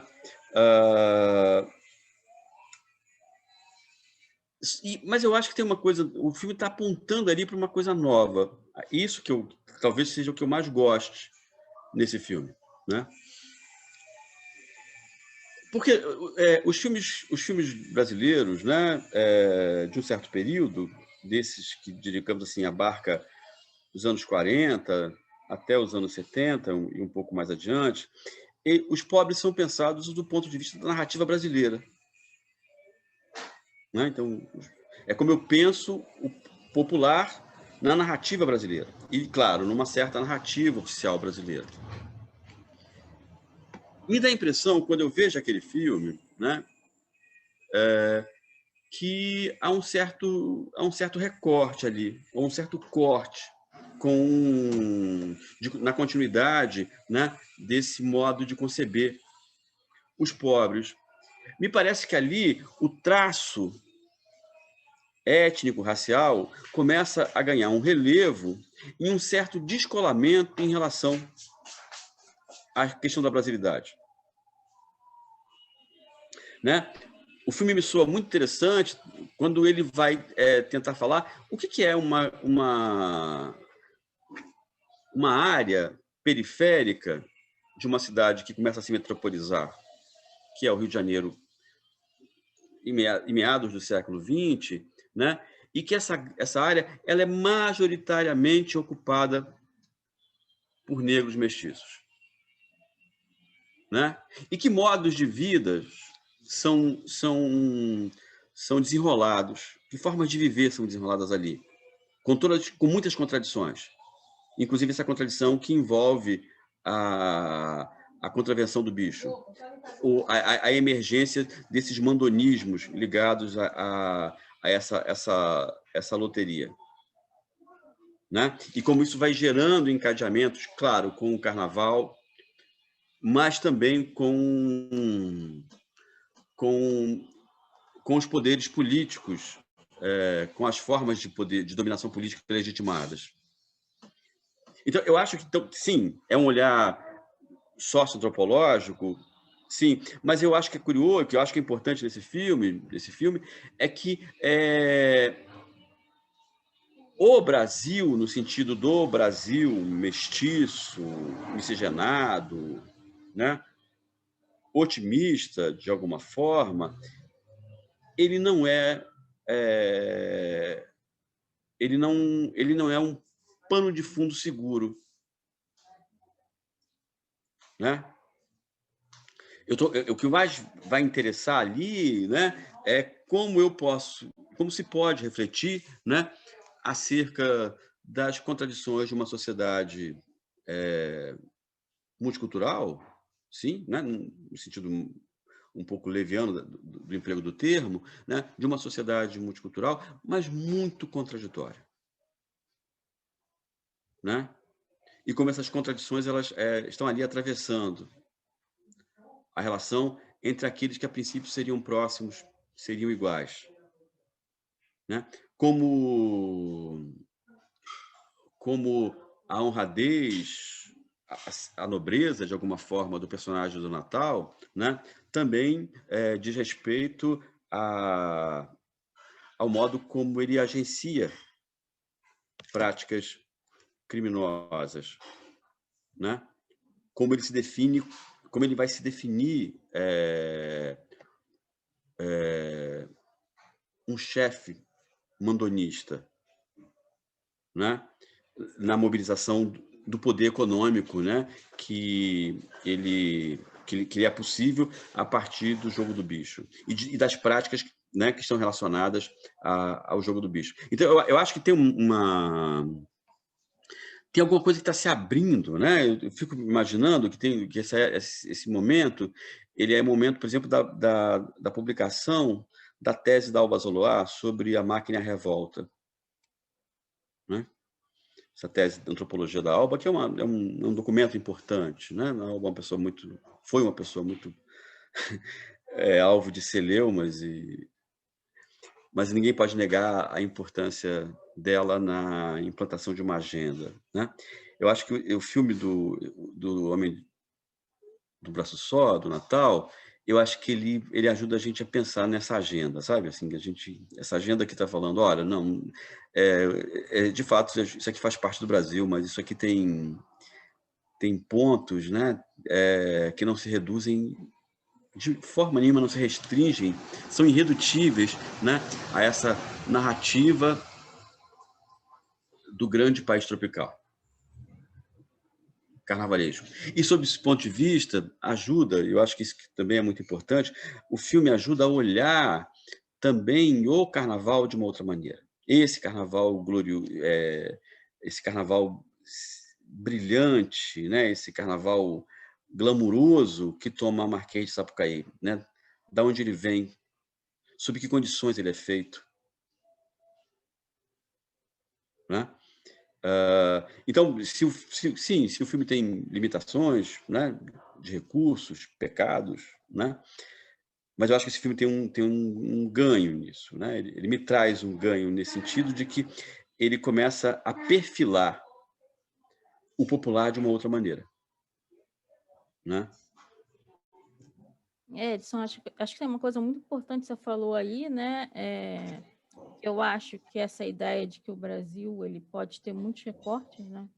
O Rio de Janeiro tem muitos recortes, um bairro tem muitos recortes, você vai, né, olhando de maneira mais plural e vai olhando também de maneira mais plural o popular, né? O que é o popular, o que está por detrás do popular, que algumas vezes, como a gente vinha falando aí, por conta da criação da estrutura das personagens principais dos filmes que a gente está abordando, mas que, de alguma maneira, também elas, às vezes, são anunciadas, essa coisa do jogo do bicho, por exemplo, ele é anunciado no Noel, é anunciada no 30, mas, né, fica ali muito naquilo que é interdito. Não, aqui a gente não vai muito se aprofundar. Quando a gente sabe que essas coisas estão todas entrelaçadas, emaranhadas, não dá muito para... É exatamente isso, não dá para você se separar, né? É muita coisa junto. E eu acho isso interessante, realmente, de se pensar, principalmente sobre a ótica que a gente aposta aqui, né, Jorge? E, além disso, né, o Weston preparou uma lista de 6 filmes, a gente já falou praticamente de todos de 5 entrecruzados, os 2 Orfeu, o 30, o Noel e o Natal, mas ele indicou mais um filme, ele falou de cinema dos anos 70, e ele indicou mais um filme para a gente conversar que parece que dialoga menos com os outros, mas, na verdade, ele também é um filme mediador, né? A gente falou ali das exportações e importações de figuras que trazem essa brasilidade, desde da Carmen Miranda até a criação ali pelo Disney, do Zé Carioca. E ele indicou um filme ali do 007, do auge da Guerra Fria, né? Do 007 de Roger Moore, que é o 007 com o Foguete da Morte, que é de 1979. A gente só tem 8 minutos, não sei se vai dar para condensar assim, mas eu queria que você falasse um pouco desse filme, que a gente já tem o olhar de Hollywood, meio coroa britânica, e que você aproveitasse e deixasse também o recado final. A gente vai listar todos os filmes, a gente vai dar outras indicações durante o Carnaval, na apostila de cinema também, sobre filmes que a gente pode assistir para suprir a nossa carência de Carnaval.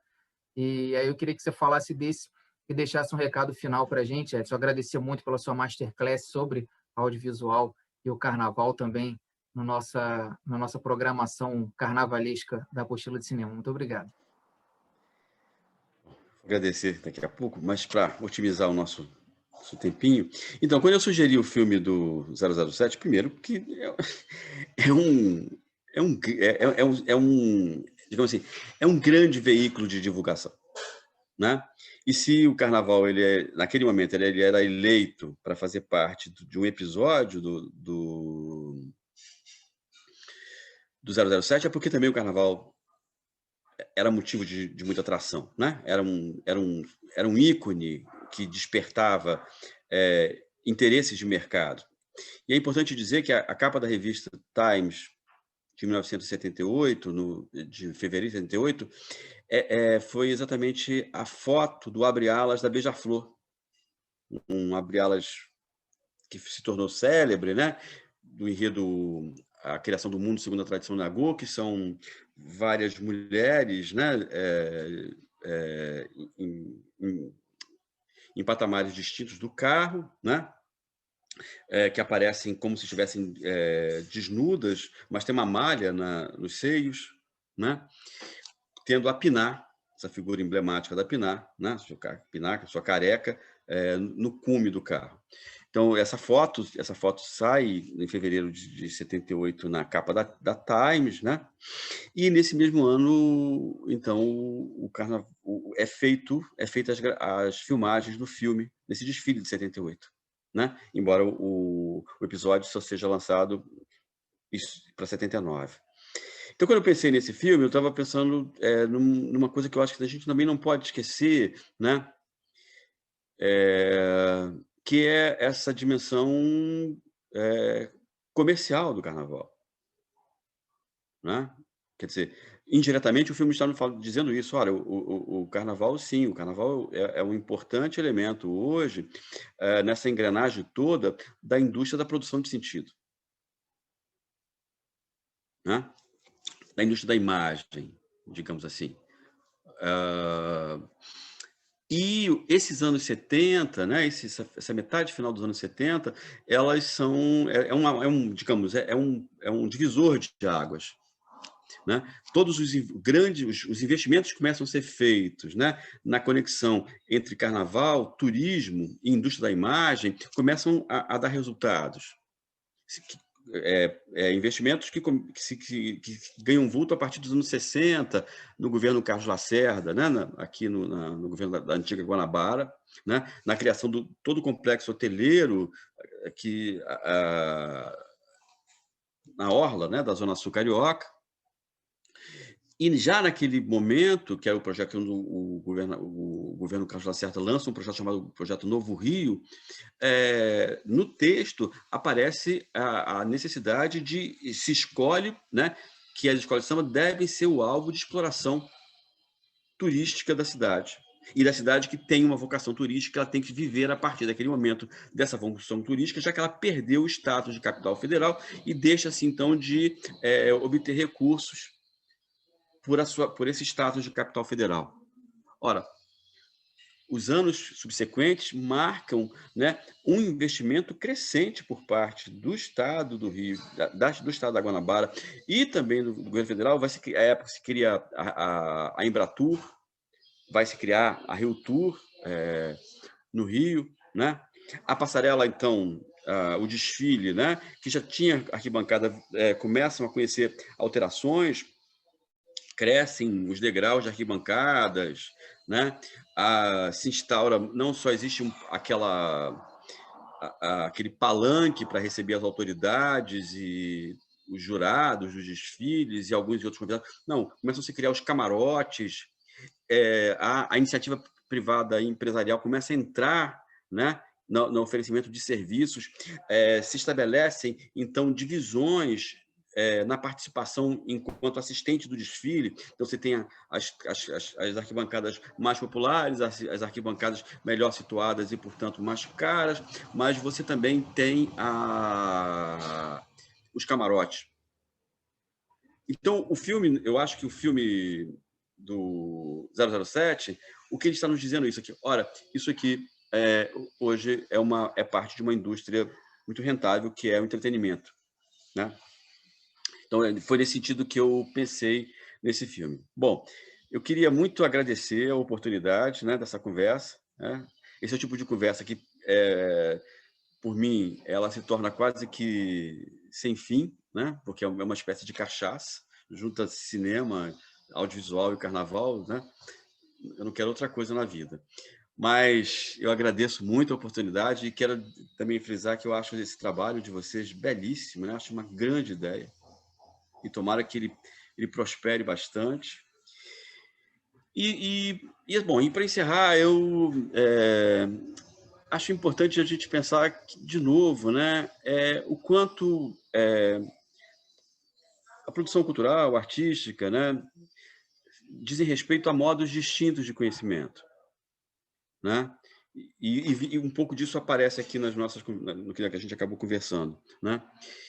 Então, né, quando um ano como esse, né, como um ano como esse de 2021, por conta dessa pandemia, a gente deixa de ter carnaval e deixa de ter desfile de escola de samba, né? Eu acho que, na verdade, fica um hiato, né? E uma pergunta, né? O que vamos deixar de falar? E falar no sentido de simbolizar, né, tudo isso que, a princípio, permanece tácito e invisível, né? Que debates deixarão de ser fomentados? Ou, por outro lado, que debates, né, ao serem fomentados pela ausência do carnaval, né, vão nos levar para onde? O que esses debates dizem, né, acerca de tudo isso que a gente está vivendo? É isso aí. Muito obrigado.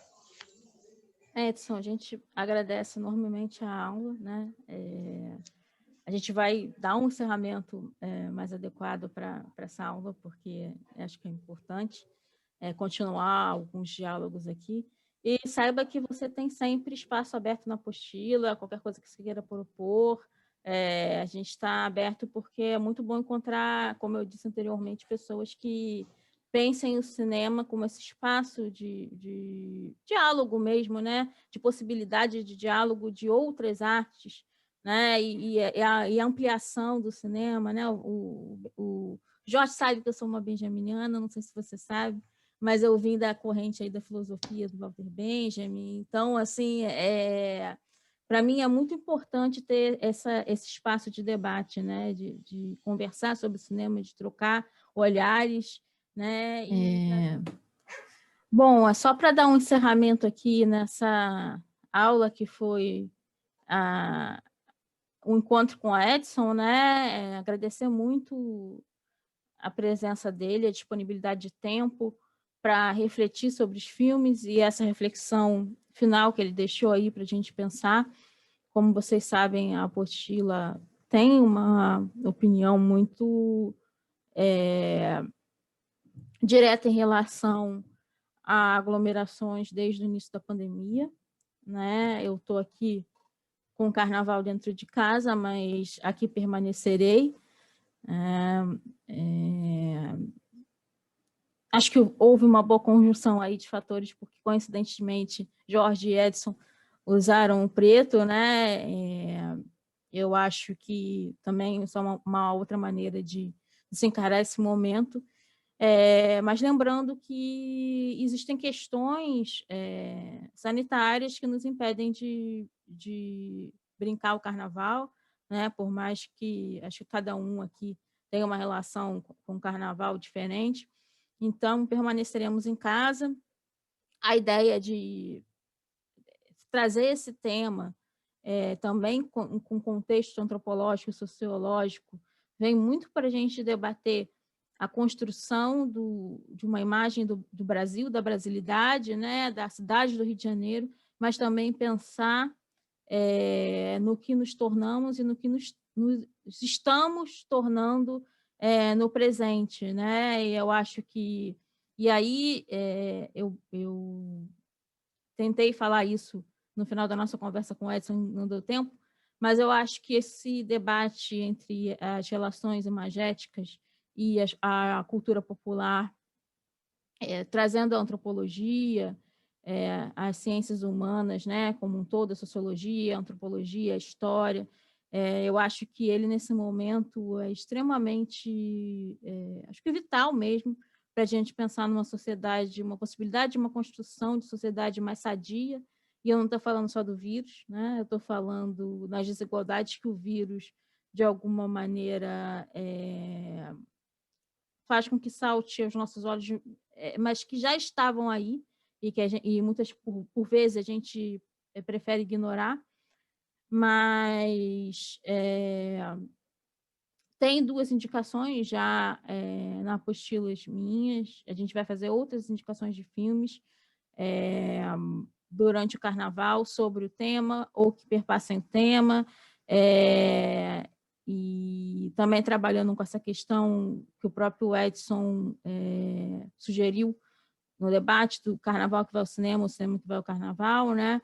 Então, eu queria deixar uns momentos para o Jorge falar, agradecer mais uma ótima conversa, um ótimo debate que a gente nos proporcionou, né, também, né, porque eu acho que é também um momento de aprendizado para nós dois, cada conversa que a gente tem aqui, e deixar a palavra para o Jorge.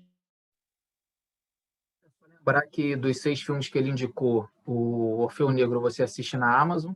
A Amazon tem vários filmes sobre música, sobre samba, sobre carnaval. A gente também vai deixar indicações aí durante esse período. Acompanhe a gente nas redes sociais. O 007 Contra o Foguete da Morte tem no Telecine. E eu queria dar uma indicação também, né? A gente está gravando isso um pouquinho antes, mas quando o programa for ao ar, já vai estar no ar também na Globoplay a série sobre o Castor de Andrade, que vai falar bastante de carnaval pelo que se passou nos trailers e tudo. Então, não sei se vai ser assunto durante a nossa programação de carnaval, mas com certeza a gente vai suprir a nossa carência de carnaval assistindo filmes sobre o tema, colocando música em casa, os samba-enredos que a gente gosta, as músicas que a gente gosta de carnaval de outros locais. Então, a nossa contribuição para um ano sem carnaval, triste por não ter carnaval, né? E torcendo que ano que vem a nossa pauta seja muito mais leve, né? Sobre as manifestações de 2022, sobre como a gente superou tudo isso, as escolas superaram também. Então, muito obrigado, Roberto, muito obrigado ao Edson. Foi uma conversa muito interessante, assim, muito conteúdo sobre a sociedade brasileira, sobre a sociedade do Rio de Janeiro a partir dos filmes. Então, também outro programa temporal. Então, indico todos os filmes que a gente discutiu aqui, a gente indica. Cada um tem suas questões, seus problemas, mas acrescentam muito ao debate. Então, não deixe de assistir, não deixe de deixar aí seu recado, seu retorno para a gente em comentários, se inscreva, curta o canal, o feed no Spotify, né, Roberta? Então, encerra você daí, porque realmente foi um papo muito interessante, gostei muito de ter participado. Só queria falar mais uma coisa e aí a gente encerra, mas eu acho muito importante ressaltar uma tecla na qual a gente bate bastante em algumas críticas, em algumas conversas, mas eu acho que o Edson trouxe de maneira mais explícita, que é a importância sociocultural dos filmes também, né? Então, a pensar o filme para além. Não estou dizendo que, obviamente, a gente não vai dizer isso, que a gente deve ignorar as questões estéticas, da direção de fotografia, do som, não é isso que a gente está levantando essa bandeira, a gente está levantando a bandeira e sempre eu acho que vai ser assim, de um olhar mais amplo. A gente está num ano particularmente atípico e tenso e doído, mas eu acho que é importante a gente olhar para o cinema também pensando na própria sociedade que ele está, né, nesse diálogo entre o que é produzido e o que está sendo reverberado na sociedade. Então, esse foi mais uma apostila com vida de carnaval um pouco diferente, como o Jorge falou, mas ainda assim de carnaval, a gente vai deixar lá mais opções, vai ter um artigo, vão ter textos críticos sobre os filmes, e é isso, a gente espera que vocês se mantenham em casa, saudáveis, cuidando de vocês e dos outros, pensando nessa saúde de uma maneira mais coletiva. Enfim, é isso e até a próxima.